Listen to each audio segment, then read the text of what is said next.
Hello there! If you're new here, I'm Miriam and this is my gaming perspective.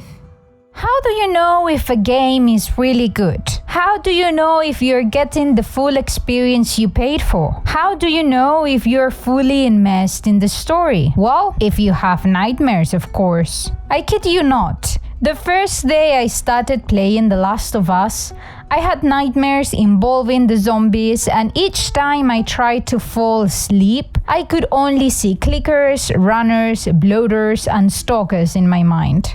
So yeah, it was not an incredible experience. Before I start this review, I just want to say that I've never played a scary video game in my entire life, or a game where there were zombies in it. Neither have I watched any kind of apocalyptic show with zombies in it.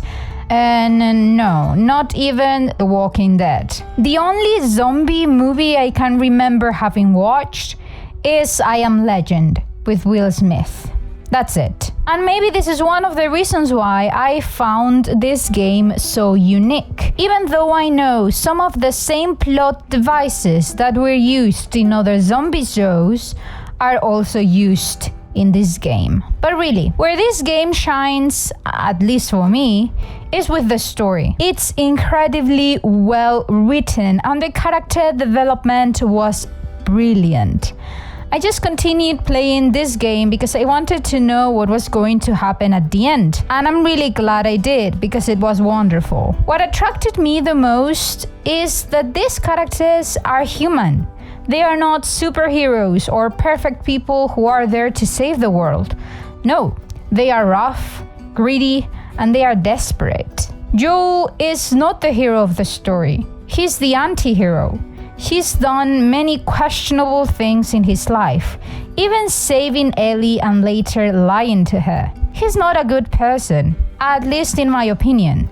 But I can't really blame him for what he has become. If everything right now went to shit the way it went to shit with the virus in the game, I don't know if I'd be able to survive in that kind of world without becoming tougher, uncaring, and sometimes cruel. You've gotta do what you've gotta do to survive, I guess. And Ellie, in juxtaposition, is Joel's complete opposite. She's still a child. And while she has seen some horrible and terrible things, she still maintains that naivety which is quite refreshing in a world so dark. She loves comics, toys, music, and just the simple things in life. I believe this is what ends up reminding Joel that there is still something worth living for. Another thing I loved about Joel and about Ellie are their interactions. When I was a kid, I used to want to be a singer. Shut up. I'm serious. Sing something. No. Come on, I won't laugh. I don't think so. Joel, please. They are so cute and so adorable, and I just wanted to hug them both and make sure that they lived happily ever after. Another part of the story that completely amazed me is how it was able to immerse me in the story, to make me believe that this whole apocalyptic USA really existed. And that happened thanks to the fact that when you went to visit all the houses and abandoned buildings and all that, you tend to find letters and notes that people left there for their special someone, for their kids, and for maybe someone else. And once you found those letters and you read them, you realize what had happened to those people, to those faceless people, because you don't really know them. But while you're reading their story, it just makes you think, wow, that's horrible. That's truly horrible. And you see the house and where you're standing on with different eyes. On the other hand, however, even though I loved the story, I didn't care so much for the gameplay. I guess in a way I'm used to the freedom open world games offers you.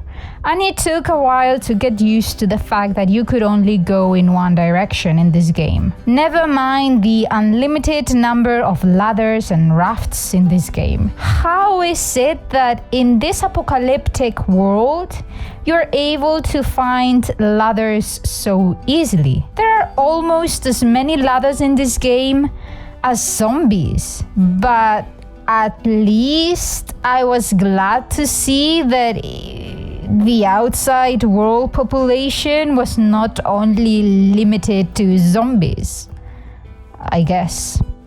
Apart from ladders, you can also find different things while you are exploring this apocalyptic world. You can find resources which later on you can use to improve your weapons or to create bombs and all those kinds of things. You can also find rafts which are almost as common as ladders themselves. And you can also find upgrade stations where you can upgrade all the weapons you have. Now that we are talking about guns and weapons, I've got a terrible aim. Like, it's horrible. Truly horrible. And when it comes to shooting guns in video games, yeah, this was kind of a disaster, to be honest. And let's not talk about trying to shoot zombies while you're hanging upside down. That didn't go well either. Even though my aim was horrible, I loved the guns in this game and found myself using them over using the bow. My favorite one is definitely the flamethrower. Jesus, was I happy when I found that thing and realized I could burn all the zombies to the ground at once. Still, because of my aim, I usually try to kill my enemies using stealth, which I liked that this game gave you that possibility. But my god, was it stressing going after a clicker silently while hoping that it would never hear you and alert the others. I swear this game made me 10 years older. Seriously.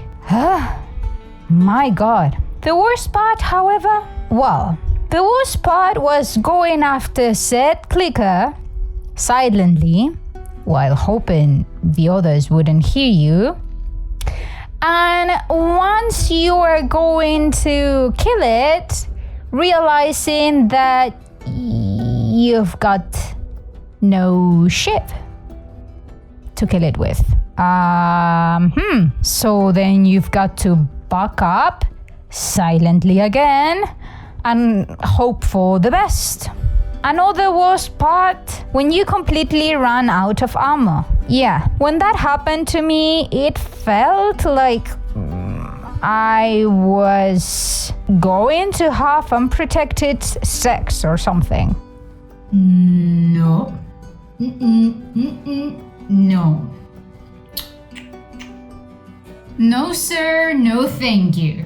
Apart from the story, another thing that blew me away was not only the graphics, what an amazing remaster by the way, but the whole world and the setting itself. The reimagining of the apocalyptic United States. It was incredible going inside the buildings, not taking into consideration the zombies you most definitely are going to find in there, and seeing the state those buildings were on. My jaw literally dropped at how amazingly well designed were all of those buildings. The Capitol, the museum, the hospital, the university, all of the houses. It's quite incredible to see how they've been overcome by nature too, and what has become of them without us humans being there to take care of them. All in all, I really loved this roller coaster ride because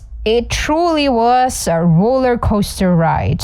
With this game, I cried, I was scared, frustrated, angry, anxious, and scared all over again. I remember there was one time when I heard a sound coming from inside a building, and I waited for a few seconds before entering because I really didn't want to go inside the building, like at all. And yeah, well, once I was inside, I got a scare jump. And I got so scared that I literally paused the game. Yeah. Now, will I play the second game? Yes. But will I play it right now? Not yet. I think I need a little bit of time to breathe and prepare myself for another roller coaster ride of emotions. Because, this game really did exhaust me. It exhausted me quite a lot. So I will play Horizon Zero Dawn for now, and The Last of Us Part 2 will come soon, I guess. But truly, if you haven't played this game yet, I recommend that you do, because the story is really wonderful. Don't know if the type of gameplay is going to be for you or not, but just the story itself is worth it. Playing this game just for the story is something most of us should do, because it truly is well written, it's amazing, and it's incredible. So, And that's basically it. That's my review of The Last of Us. Have you guys played The Last of Us 2? I mean, I'm sure most of you have, because it's a game that released a few years ago. So I'm pretty sure you have. But if you haven't, then maybe you should try it out. And if you have played it, is it one of your favorite games too? Or do you have something you don't like about the game? If you do, or if you don't, leave a comment down below telling me all about it. And if you've liked this video, don't forget to subscribe and click on the notification bell so that you don't miss any videos in the future. I'll see you in the next video.